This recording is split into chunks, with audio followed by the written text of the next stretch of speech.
Well, just delighted to be talking with you. What got you thinking that you could make such a speech at a prestigious conference like the UN Conference on Climate Control? Well, at the UNFCCC, as we call it, there is a significant youth presence from all over the world. So we have hundreds of youth, actually a couple hundred, who are there in various different capacities.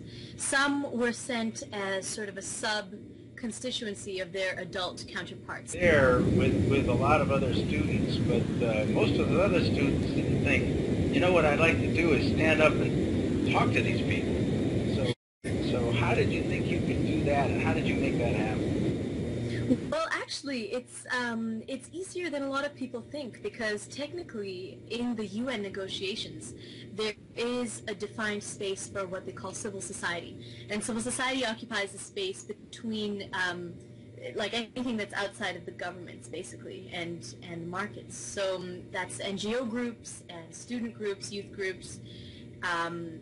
Just different bodies of people that are represented. So there are major groups of civil society, like women and trade unions and business owners, and youth happens to be one of those. And so inbuilt into the UN process is a space for civil society to speak out.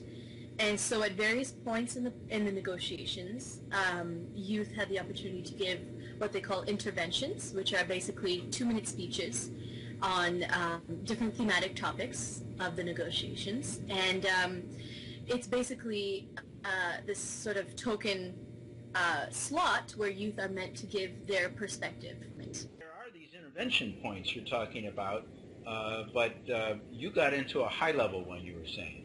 Yeah. What does that mean, high-level? The high-level segment happens when countries send their environment ministers or other ministers and or heads of state even. So it's a bit of a higher level crowd that you're speaking to, and it's sort of the final statement. So it's not really based on a specific theme. It's an overall statement from your constituency. So I was really summing up the youth position, and it was more of a values-based speech, whereas the previous interventions had been more policy-based. Most people would believe there'd be incredible obstacles, but in effect there was a path, and you chose to go down it and ended up at that podium. Yes, exactly. So we had actually a core group of 5 people drafting the speech, and so we wrote that speech over the course of a week because we knew that this intervention was coming up, but we didn't know who would be delivering it. And then we found out who was delivering it just the day before. And so I had that day to sort of hone it, try to memorize it as much as I could. And I didn't have time to do that, actually, because we were so busy. The conference was wrapping up and crazy things were happening. So it was really kind of winging it. Well, most people would believe that if a young person got a chance to be able to address such a prestigious organization, that a young person would be timid or deferential. You certainly were not. What was the thinking as you were preparing the speech of how you would approach your opportunity? So that speech was really representing a youth movement and a collective dissatisfaction with the state of things and with our politics. And it even had echoes of anti-capitalism in it. And although that doesn't represent everyone's views, there was definitely a thread of that.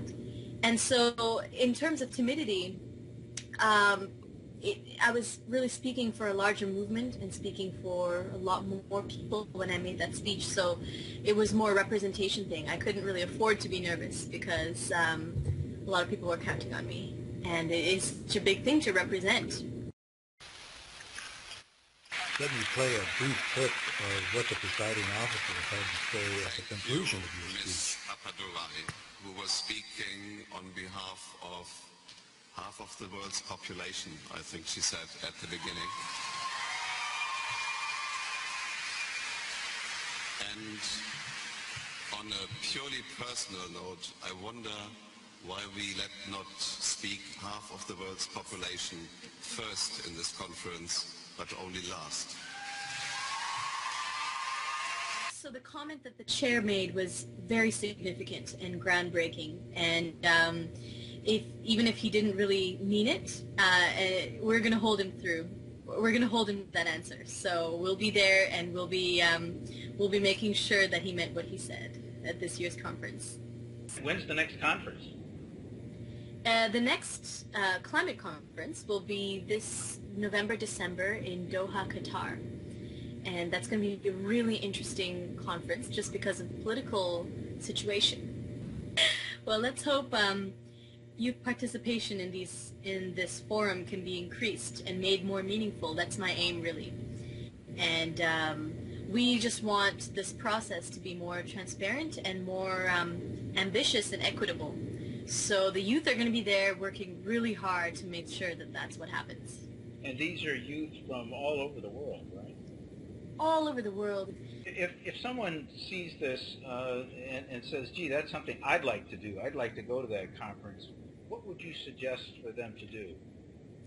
Well, I think that's a fantastic idea. If anybody feels inspired to get in on this setting, what our school does is one of our professors has our school accredited. You need to go through an accreditation process where you apply to the UN and they accredit you as a nonprofit. So if you aren't involved if you're a student and you aren't involved with a nonprofit, you could actually get your school accredited as a UN organization. The young people that you met at this conference, would I be correct in thinking that you now have a network and are in communication with each other on a fairly regular basis, planning and Yes. strategizing?